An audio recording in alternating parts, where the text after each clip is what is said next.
சினித்தமிழ் நிகழ்ச்சி நேயர்கள் அனைவருக்கும் வணக்கம். இன்னைக்கு நம்ம நிகழ்ச்சியில் நடிகர் ரஜினிகாந்த் அவர்களுடைய நடிப்பில் நம்ம லோகேஷ் கனகராஜ் அவரோட இயக்கத்தில் வெளியாக இருக்கிற திரைப்படம் கூலி.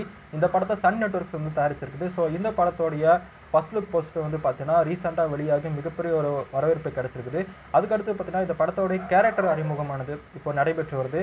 அந்த வகையில் பார்த்தீங்கன்னா தயாளு என்ற கதாபாத்திரத்தோடைய அறிமுகமானது வெளியாக இருக்குது. ஸோ இந்த அறிமுக போஸ்டர் பார்க்கும்போது ரசிகர்கள் நிறைய பேர் வந்து பார்த்தீங்கன்னா அவங்களோட சமூக வலைதள பக்கத்தில் ஷேர் பண்ணிட்டு வராங்க. அதுக்கடுத்து பார்த்தீங்கன்னா நேற்று வந்து நாகார்ஜுனா அவர்களுடைய போஸ்டர் வந்து வெளியாக இருக்குது. ஸோ இந்த போஸ்டர் வந்து பார்க்கும்போது பார்த்தீங்கன்னா நாகார்ஜுனா அவர்கள் ஒரு பயங்கரமான வில்லன் கதாபாத்திரத்தில் இந்த படத்தில் நடிக்கலாம் அப்படின்னு சொல்லப்படுது. ஏற்கனவே இந்த படத்தை வந்து நாகார்ஜுனா அவர்கள் வந்து நடிக்கிறதுக்காக அவாய்ட் பண்ணிட்டு இருந்தாரு. ஸோ அதுக்கான காரணம் என்னன்னு பார்த்தீங்கன்னா, ஸோ இது வந்து ஒரு வில்லன் கதாபாத்திரத்துக்கு நான் நடிக்க மாட்டேன்னு சொல்லிட்டு நாகார்ஜுனா அவர்கள் அவாய்ட் பண்ணதாக தெரிய வந்துச்சு. அதுக்கடுத்து ரஜினிகாந்த் அவர்களுடைய படங்கள்னால இந்த படத்தை நடிக்க ஒப்புக்கொண்டாரு. அதே நேரத்தில் பார்த்தீங்கன்னா இந்த படத்துக்கு முன்னாடி பார்த்தீங்கன்னா லோகேஷ் கனகராஜ் அவர்களுடைய கைதி படத்தை பார்த்துருக்காரு. கைதி படம் பார்த்ததுக்கப்புறம் லோகேஷ் கனகராஜ் அவர்களுடைய இயக்கத்தில் நடிக்கணும் அப்படின்னு சொல்லிட்டு இந்த படத்தை நடிக்க ஒப்புக்கொண்டாரு. ஸோ இந்த கூலி படத்தோடைய நாகார்ஜுனா லுக்கை பார்க்கும்போது உங்களுக்கு என்ன தோணுதுன்னு சொல்லிட்டு மறக்காம கமெண்ட் பண்ணுங்க. நாளைக்கு இதே மாதிரி ஒரு சுவாரஸ்யமான டாபிக்கோட உங்களை சந்திக்கும் வரை உங்களிடம் விடைபெறுவது நான் உங்கள் துரைசாமி.